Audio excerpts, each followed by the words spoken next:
Up next, how Christianity conquered an empire. Learn about the emperor whose holy vision changed the course of history.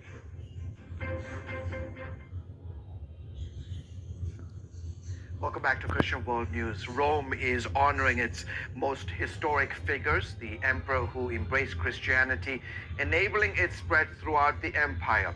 A 42-foot statue of Constantine is on display in a garden of the Capitoline Museums.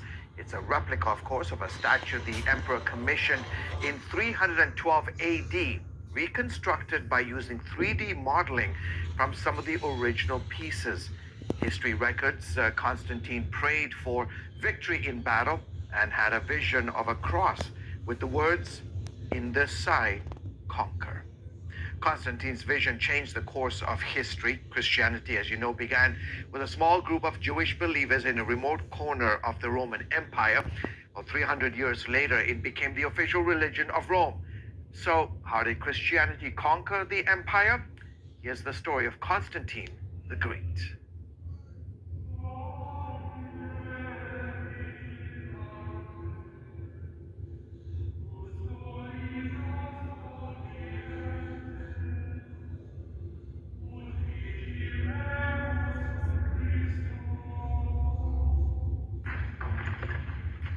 Once the greatest power on earth, Rome in the 4th century was on the brink of collapse. Well, put it this way, 20 out of the 22 emperors were assassinated. So it was a terrible topsy-turvy time.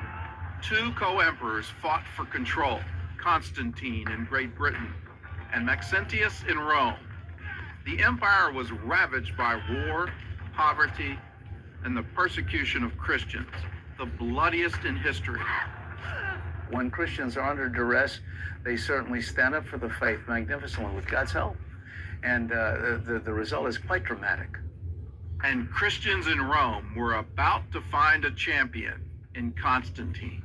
There is no question, but he felt, believe it or not, called by God to Christianize the Roman Empire. Constantine decided the time had come to overthrow Maxentius, the man he called a pagan and a tyrant. The year was 312. Maxentius is probably the incarnation of everything evil. He was a terrible, terrible emperor. He consulted witches and wizards regularly. He liked to augur the future by various foul means. One included, this is hard to believe, ripping open the bellies of pregnant women and checking out the fetuses' livers for clues as to tomorrow. Horrible things. Constantine's army battled through Europe, defeating the forces of Maxentius. On October 27th, they were poised to invade the city of Rome. Constantine camped here, 9 miles north of Rome. His army was outnumbered 4-1. So he prayed to God for help. And here in this field, he had a vision that changed the course of history.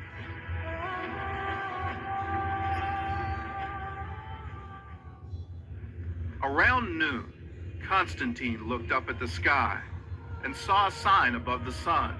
The symbol was a cross formed by the Greek letters chi and rho, the first 2 letters in the name of Christ. Above the sign were the words, "Conquer by this." That night, the strange sign appeared again. Constantine said that in his sleep, the Christ of God appeared to him and instructed him to use the sign as a standard in battle.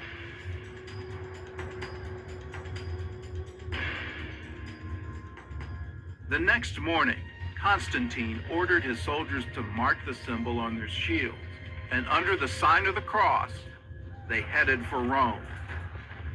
On the other side of the Tiber River, Maxentius sent his troops to meet Constantine, while he stayed behind in Rome. October 28th marked the 6th anniversary of the reign of Maxentius. To celebrate, he held a day of public games here at the Circus Maximus. But instead of cheering, the crowds turned on him. They shouted, "Constantine cannot be overcome." So Maxentius fled to the temple of Apollo. There he searched a collection of pagan prophecies, known as the Sibylline Books, and found a passage that mentioned the date, October 28th. On the same day, the enemy of the Romans should perish. Maxentius thought it prophesied the death of Constantine, so he changed his mind and went to join his troops. But by now, his army was trapped between Constantine and the Tiber River. The only way back into Rome was across the Milvian Bridge, and here Maxentius fell headfirst into the trap he had set for Constantine. Maxentius had cut all the bridges into Rome, but at the Milvian, he had built a temporary wooden bridge, designed to collapse under the weight of Constantine's army. Instead, most of his own soldiers were trapped on the bridge. When it collapsed, many of them drowned, and the rest were taken prisoner. Maxentius himself drowned after jumping into the river. And the next day, Constantine's army entered Rome, parading his head on the point of a spear. Today, Constantine is known as the first Christian emperor. But was it a real conversion, or just a smart political move? There may have been political benefits for Constantine to do that. I've never understood why he must be only a totally sincere Christian convert or only a calculating politician. There could have been a little of both involved. As emperor, Constantine remained the head of Rome's pagan priesthood, and his coins bore the image of the Roman sun god, Sol Invictus. He also declared a national day of rest on the Roman Day of the Sun. There's no question that Constantine was somewhat of a mixed Christian when it came to controlling the empire. He said, look, we're in a transition period. Please understand that I am emperor of all of the Romans, including the pagan Romans. So give me a little time and we'll phase these out. And he did. The true extent of Constantine's conversion is debatable, but his influence on Christianity is undeniable. Within a year, he and his co-emperor issued an edict of toleration. They granted permission for all religions to worship freely and ordered the return of property seized from persecuted Christians. This was a dramatic move. When Constantine was converted, it was at a time when only 10% of the Roman Empire was Christian. At the end of the 300s, 95% of Rome was Christian. Less than 400 years after the death of Christ, his followers had become the most influential religious group in Rome. And with this sign, Christianity had conquered the Roman Empire.